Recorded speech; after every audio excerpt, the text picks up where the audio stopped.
नमस्कार, मैं हूं आपके साथ सुमित लखोटिया और आपका स्वागत है हमारी खास पेशकश कंज्यूमर इज किंग में।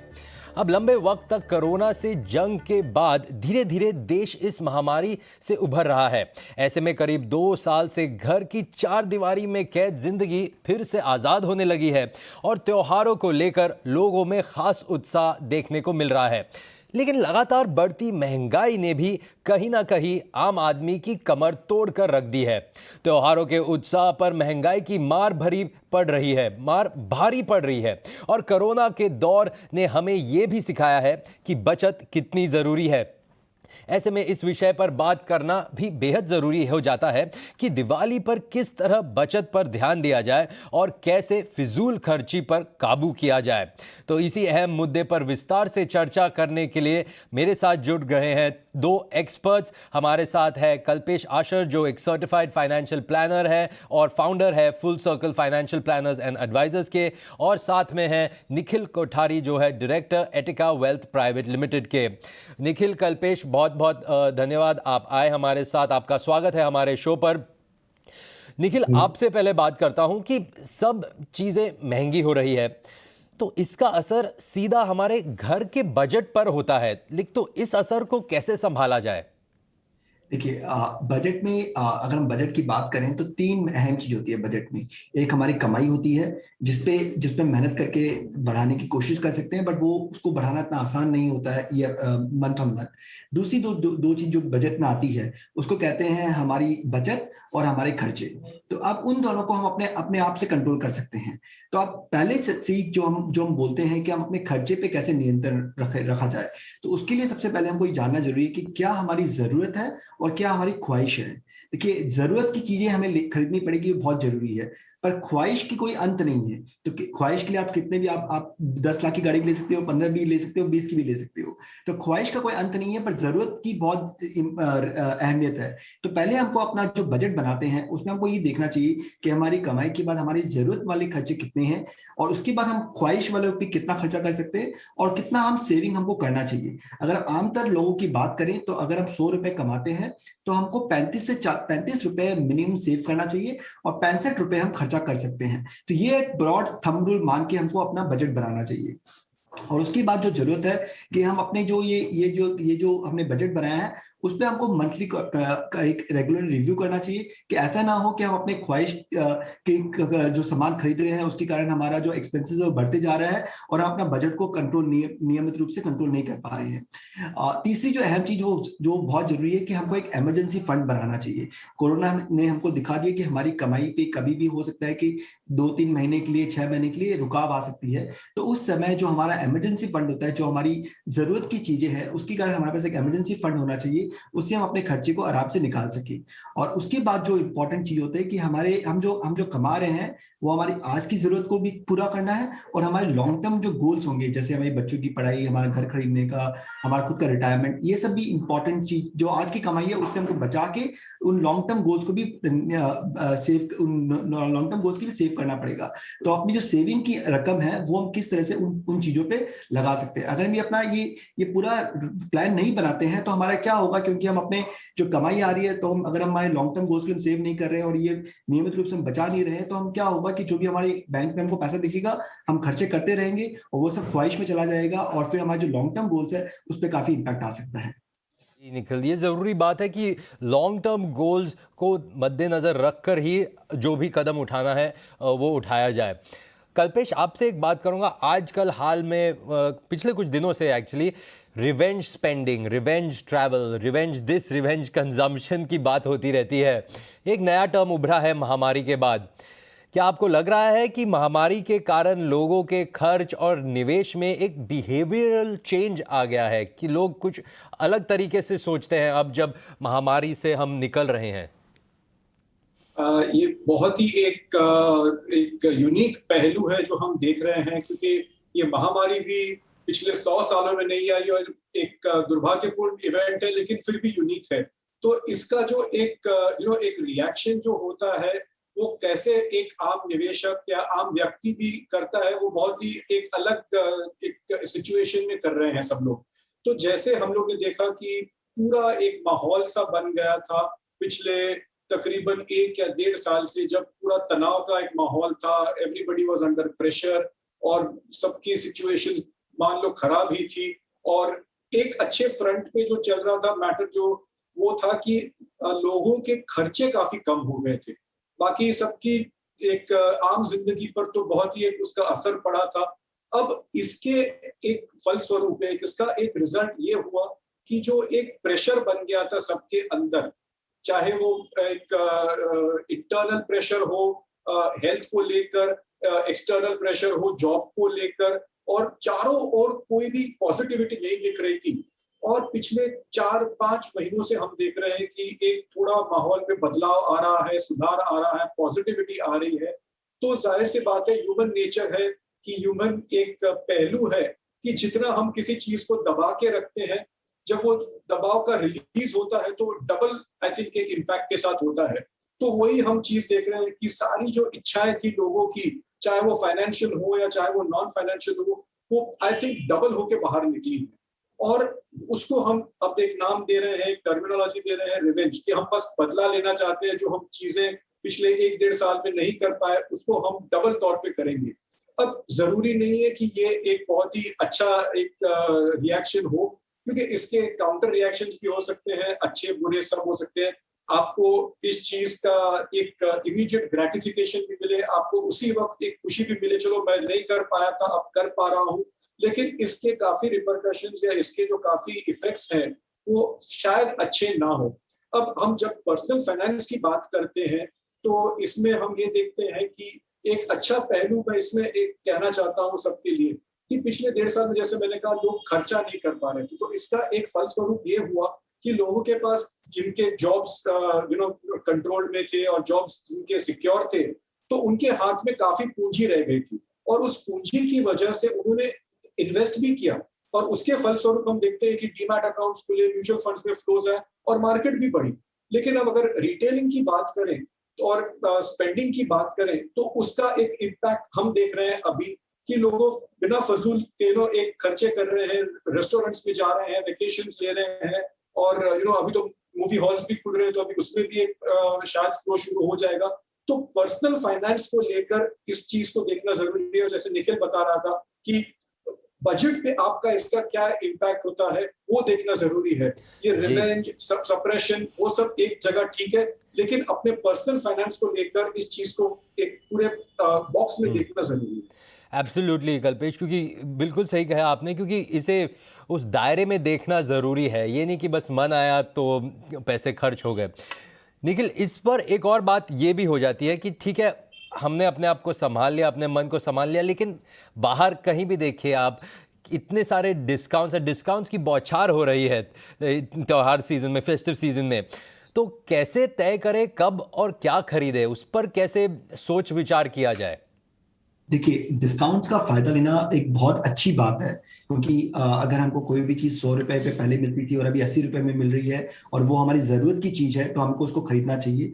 तो ये डिस्काउंट का हमें फायदा जरूर उठाना चाहिए, पर इसको हम कैसे किस तरह से उठाएं, तो इसी चीज पे मैं अपनी खुद की स्टोरी बताता हूँ कि हमने जब ये सीजन आया था कि अभी आपको अक्टूबर स्टार्टिंग में बहुत सारे ऑफर्स आएंगे, बहुत सारे डिस्काउंट्स आएंगे, तो हमने सितंबर में एंड में बैठ के हमने ऑफिस के लिए और हमारे घर के लिए हमने लिस्ट बनाई थी कि हमको क्या क्या चीज की जरूरत है। और इसमें जैसे हमने कहा कि कौन सी चीज हमारी जरूरत की चीज है जो हमको लेना ही है, कौन सी चीज है जो हमको ठीक है हम अपने, जैसे आपने कहा कि अभी हमने लास्ट 1-1.5 साल से ये नहीं किया है तो हम उसको ये हम बाई कर सकते हैं। जैसे कल्पेश ने कहा कि क्योंकि अगर आपकी इनकम अगर स्टेबल रही है लास्ट 1-1.5 साल में तो आपने कुछ पैसे बचाए हैं, तो वो अगर हो सकता है कि हम कुछ अपने ख्वाहिश की चीजें को ले सकते हैं, और कुछ हमारे लिए एकदम भी जरूरत नहीं है, बट अगर हमको बहुत ज्यादा अच्छा डिस्काउंट मिला और तब हम उसमें देख सकते हैं। तो हमने ऐसे 3 लिस्ट बनाई। तो सबसे पहले हमने जाके अपना जो हमारी जरूरत की चीजें थी वो लिस्ट को पहले हमने पूरा किया कि हमको क्या क्या चीज जरूरत है, जहां पे हमको कहाँ पे अच्छा डिस्काउंट मिल रहा है, उन चीजों को हम अभी ले लेते हैं। फिर हमने वो देखा कि कौन सी चीज हमें जो हमारी ख्वाहिश के लिए, अब वहां पे हमको प्रायोरिटी बनानी पड़ेगी फैमिली की, कि अगर हमने 10 चीज लिखी है पर हमें लेना हमारे बजट के हिसाब से हमारे पास एक्स अमाउंट ही है, अब इस एक्स अमाउंट से हम क्या 3 चीज ले सकते हैं, क्या 4 चीज ले सकते हैं। तो हमने अपने फैमिली की प्रायोरिटी बनाई कि हम ये 3 चीज ले सकते हैं, और उसके हिसाब से हमने वो 3 या 4 चीज जो भी हमने ले सकते थे वो हमने ली है। तो ये बहुत जरूरी है कि डिस्काउंट का आपको फायदा उठाना चाहिए। जो आपकी जरूरत की चीजें हैं वो इस सीजन में आपको ले लेना चाहिए, और जो आपकी ख्वाहिश की चीजें हैं उसमें आपको फैमिली का प्रायोरिटी बनाना पड़ेगा और उसके हिसाब से आपको सामान खरीदना चाहिए। ये बहुत ही अच्छी आइडिया है निखिल कि लिस्ट बनाए, प्रायोरिटाइज करे कि क्या कौन सी चीज़ बहुत ज़रूरी है, उसे लेना एकदम ही ज़रूरी है, इसलिए उसे लिया जाए। अ, कल्पेश, एक दूसरा पहलू देखते हैं महामारी का। तो एक तरफ बात कर रहे हैं revenge spending, revenge travel, etcetera etcetera, लोगों ने बड़े ही ज़ोर शोर से बाहर जाकर कंज्यूम कर रहे हैं, खर्च कर रहे हैं। लेकिन बहुत सारे ऐसे भी लोग हैं जो महामारी के दौरान उनकी नौकरियां चली गई, उनके बिजनेसेस बंद हो गए, वो फाइनेंशियल प्रॉब्लम्स में आ गए। अब जब अर्थव्यवस्था में सुधार आ रहा है, तो आपकी क्या सलाह होगी उन्हें, जिससे वो अपने पर्सनल फाइनेंस प्लान को फिर से ट्रैक पर ले आएं? ये बहुत ही इम्पोर्टेंट क्वेश्चन है सुमित, एंड हम लोग ने अलग अलग किस्म के इंडिविजुअल्स का सामना किया है पिछले 2 साल में। जो खुशकिस्मत थे वो, और जो जिनकी नौकरी चली गई या जिनकी फैमिली में कोई दुर्घटना हो गई या डेथ्स हो गए, वैसे भी काफी व्यक्तियों का सामना किया है। और इसमें से एक चीज निकल के आई है कि सबसे पहले तो अगर ऐसी सिचुएशन आई जो हम कह सकते हैं कि एक्सट्रीम एक सिचुएशन है, और ऊपर वाला करे ऐसी सिचुएशन किसी की लाइफ स्पैन में अभी ना आए, तो उसमें एक चीज हमने देखी कि जिसके पास एक कंटिजेंसी फंड था, एक इमरजेंसी फंड था, जिन्होंने पहले से सोच के एक हम जैसे फाइनेंशियल प्लानिंग में एक पैरामीटर मापदंड रखते हैं कि आपका 6 से 12 महीने का खर्चा आप एक अलग पर्पस पे रख दो और उसको किसी चीज के साथ लिंक मत करो, और आपको वो चीज इमरजेंसी में काम आएगी। तो उस कंटिजेंसी फंड का इस महामारी में जिसके पास था, उनको ये बहुत काम आया। उनके लिए तो ये हीरो साबित हुआ, क्योंकि उनको जब उनकी नौकरियां चली गई या अनएक्सपेक्टेड एक्सपेंसेस आ गए, मान लो उनके पास हेल्थ इंश्योरेंस नहीं था, तो उनको ये फंड्स काम आ गए और उनकी फाइनेंशियल सिचुएशन संभल गई। तो ये एक मौका है कि व्हेन वी आर रीबिल्डिंग, तो सबसे पहले तो मैं यही कहूंगा कि आप अपना एक कंटिजेंसी फंड बना लें, कि उसको रिटर्न्स के माध्यम से ना देखें कि इसमें मुझे ज्यादा मुनाफा मिलेगा या कम मिलेगा। ये सिर्फ आपका एक रेनी डे के लिए, एक इमरजेंसी, एक बैड सिचुएशन के लिए फंड है, जो आपके नॉर्मल 6 से 12 महीने का खर्चा आप अलग रख लो। दूसरी बात हमने देखी कि प्रोटेक्शन, और प्रोटेक्शन में जैसे देखा कि जो बहुत ही ट्रेजिक इवेंट्स हुए, you lost your dear ones, और उसमें जिनके पास इंश्योरेंस नहीं था, तो उनके फैमिली मेंबर्स के पास एक प्रोटेक्शन नहीं था, तो वो एक प्रोटेक्शन की वॉल हमें अभी क्रिएट करनी है, और वो वॉल बहुत ही सिंपल है। इंश्योरेंस में आपको एक अच्छा एडिक्वेट पर्याप्त टर्म प्लान लेना है मिनिमम प्रीमियम पे, और कोई इंश्योरेंस पॉलिसी लेने की जरूरत नहीं है जो आप ना हो तो आपकी फैमिली को सुरक्षित रख सके। और तीसरी चीज है हेल्थ इंश्योरेंस, क्योंकि हेल्थ इंश्योरेंस में हमने देखा कि जब हॉस्पिटलाइजेशन होती है, और वो भी इस दौरान जब इतने मैस स्केल पर हॉस्पिटलाइजेशन हो रहे थे, तो जिनके पास फंड्स नहीं थे उसको पूरा करने के लिए, तो वो आगे पीछे लोन ले रहे थे, फ्रेंड्स के साथ हेल्प मांग रहे थे, लेकिन जिनके पास हेल्थ इंश्योरेंस था उन्होंने इस चीज का सामना किया। और चौथी बात हमने देखी कि कोई भी सिचुएशन हो, आप अपना सिचुएशन संभालना चाहते हैं इन्वेस्टमेंट के तौर पे, तो अपनी इन्वेस्टमेंट्स को रोके नहीं।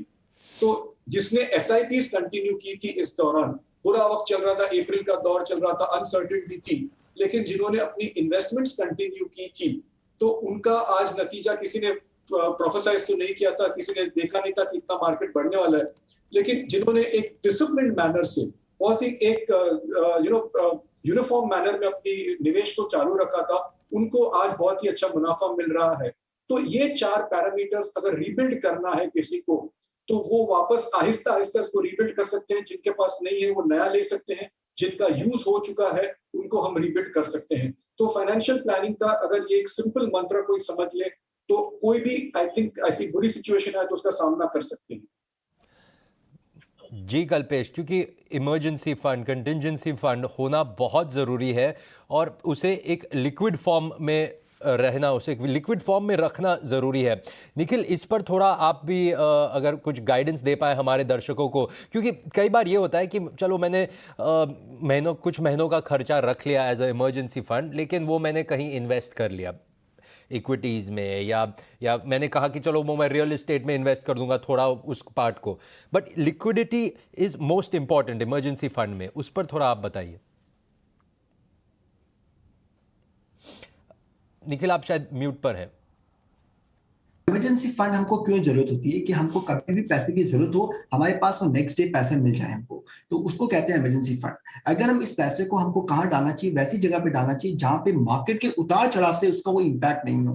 क्योंकि अगर हमको मार्च या अप्रैल में अगर हमारे इमरजेंसी फंड इक्विटी फंड में होता, उस टाइम मार्केट काफी नीचे थे, तो अगर हम उस टाइम पैसे निकालते तो हमारा हो सकता है प्रिंसिपल पे भी हमको नुकसान दिखता। सेम चीज अगर हम इस पैसे को रियल एस्टेट में डालते, तो वो हमें पता है कि अगर जब लॉकडाउन था तो हम अपने रियल एस्टेट को 6 महीने 8 महीने साल भर तक बेच नहीं पा रहे थे। तो अगेन वो लिक्विडिटी नहीं होगी, तो वो हमारी जरूरत, जब हमको जरूरत है उस टाइम वो पैसे काम नहीं आते हैं। तो इसलिए हम कहते हैं कि इमरजेंसी फंड आपके एकदम लिक्विड एसेट होते हैं, जिसको आप आज अगर आप रिडेम्पशन करना चाहो तो 1 या 3 दिन में आपके पास पैसे आ जाए, वहां इन्वेस्ट करना चाहिए। उसकी क्या क्या उलझान है, पहले तो आप अपना ये पैसा भी आप एक बैंक के फिक्स डिपॉजिट में रख सकते हो। जो बैंक फिक्स डिपॉजिट आप जब भी आप बैंक को बोलते हो तो उसको आप प्री मेच्योर ब्रेक करके आपके पैसे आपके 3 या 4 दिन में आपके बैंक अकाउंट में आ सकते हैं। या इस पैसे को आप आइडली जो बोलते हैं जहां रखना चाहिए, वो बोलते हैं लिक्विड फंड या debt, short term debt funds में रखना चाहिए। ये फंड क्या होते हैं, ये फंड ओपन एंडेड फंड्स होते हैं, जहां पे आप मार्केट के जो डेट मार्केट्स के रिटर्न होते हैं उसके मोरलेस आपके फिक्स डिपॉजिट जैसे रिटर्न आ सकते हैं उसके अंदर। पर इसमें ये फायदा होता है कि आपके पास जब भी पैसे की जरूरत पड़ो, आपको 1 से 3 दिन के अंदर आपके बैंक में वो पैसे वापस आ जाते हैं। तो इसलिए आपके जो इमरजेंसी फंड होते हैं वो हमेशा एक लिक्विड एसेट, जो जिसको बोलते हैं डेट इंस्ट्रूमेंट, वहां पे रखना चाहिए, जहां पे आप लिक्विड फंड ले सकते हो, या आप शॉर्ट टर्म डेट फंड ले सकते हो, या आप फिक्स डिपॉजिट ले सकते हो। इन 3 चीज में अपना निवेश कीजिए। वो इसमें आपको रिटर्न, जैसे कल्पेश ने कहा कि आपको रिटर्न काफी कम दिखेगा इसमें। आपको जैसे अगर पिछले 1 साल में अगर हम देखते हैं कि इक्विटी मार्केट ने इतना अच्छा रिटर्न दिया और ये डेट फंड्स केवल 4 से 6% रिटर्न देते हैं, बट ये इमरजेंसी फंड है, ये रिटर्न जनरेटिंग एसेट नहीं है। इमरजेंसी फंड के बाद जो भी आपके पैसे बचते हैं वो आप अपने शॉर्ट टर्म और लॉन्ग टर्म गोल्स के हिसाब से आप इक्विटी और बाकी एसेट्स में डाल सकते हैं। जी जी निखिल, कल्पेश, क्योंकि ये बहुत ही इंपॉर्टेंट पॉइंट है जो आपने भी कहा जब आप इंश्योरेंस के बारे में बात कर रहे थे, बिकॉज ये बात ज़रूरी है कि इंश्योरेंस इज़ नॉट इन्वेस्टमेंट। वो हमारी रिस्क को we are using that as risk mitigation, हमें रिस्क से बचाता है, हमारे सेफ्टी सिक्योरिटी। तो उसी तरह इमरजेंसी फंड भी is a emergency fund, it's not a investment. फ़र्क है दोनों चीज़ों में, वो बहुत ज़रूरी बात है। लेकिन कल्पेश, इतनी सारी बात तो हो रही है हमारी कि कैसे सही निवेश करें, कैसे पैसे बचाएं, किस तरह से सही प्लानिंग करें। लेकिन आफ्टर ऑल है तो दिवाली, मन है सबका थोड़ा खर्च करने का, धूमधाम से मनाने का। 2 साल बाद ठीक से मोस्टली ज़्यादातर लोग खुशियों के साथ धूमधाम से दिवाली मनाना चाहेंगे। तो इसमें आप लोगों को क्या गाइड करेंगे कि कैसे करें अपना खर्च, लेकिन फिर भी निवेश के बारे में सोचकर खर्च करें अपना? इसमें मैं एक चीज कहना चाहता हूँ सुमित, और कोई नई बात नहीं है ये, कि पिछले 2 सालों में जो भी अच्छा बुरा, ज्यादातर बुरा देखा है सब लोगों ने, वो पूरे दुनिया ने देखा। इसमें हमारा भारत भी शामिल है, और यहाँ पे जिसके ऊपर भी कठिनाई आई है, बहुत ही बुरा समय उसने देखा है। तो मैं यहाँ पे कहना चाहता हूँ, जब हम एक अच्छे दौर से अभी गुजरने की उम्मीद रख रहे हैं और सारी चीजें ऑप्टिमिस्ट लग रही हैं, और हमें दिवाली का सेलिब्रेशन करना है, और अपने हिसाब से अपने बजट को ध्यान में रखते हुए हमें खरीदी करनी है, बाहर खाना खाना है, या थोड़ा एंजॉय करना है, ट्रैवल करना है, तो मेरी तो एक सलाह यही रहेगी कि आपको जो भी करना है अपने लोकल वेंडर से करिए। Be local, go local, buy local. मतलब अपनी इकोनॉमी को हर्ट हुआ है, दुनिया की इकोनॉमी को हुआ है, तो वो एक बहुत ही ग्लोबल स्केल पे हुआ है। हमारे हाथ में यह है कि हम एक आम नागरिक के तौर पे जब हम अपनी कोई खर्चा करते हैं, तो उसका कंट्रीब्यूशन या उसका जो एक फ्लो है वो लोकल वेंडर्स की ओर लेके जाए, कि उनको भी जो नुकसान हुआ है तो वो भी उनको एक मौका मिले कि वो संभल पाए। यहाँ पे सिंपल एक मैं चीज कहना चाहता हूँ कि अगर कोई चीज आप मान लो कि आप लेना चाहते हो, और वो चीज आप ऑनलाइन ऑर्डर करते हो, और मैं यहाँ पे नाम नहीं लेना चाहता किसी का, लेकिन ऑनलाइन जो वेंडर्स होते हैं वो ज्यादातर they are global and their basis is more global. लेकिन आप वो सेम चीज आप भी नीचे जाते हो, घर से नीचे उतरते हो, तो अपने लोकल करियाने वाले से या लोकल वेंडर से ले लीजिए, शॉप से ले लीजिए, तो उसको भी एक फ्लो रहता है, उसका भी जो नुकसान है, जितना भी भरपाई होता है, उसका भी एक आमदनी बढ़ती है। तो वहां पे एक सिंपल सी एक रिक्वेस्ट है सबसे, कि आप जो भी करें अपने लिमिट्स में करें, अपने पर्सनल फाइनेंस को देख के करें, अपने एक बजट को देख के करें, और लोकल जो भी आपके वेंडर्स हैं या लोकल एजेंट्स हैं या लोकल ट्रैवल एजेंट्स हैं, उनको पेट्रनाइज करें कि उनको भी वापस संभलने का और उभरने का वापस एक मौका मिले।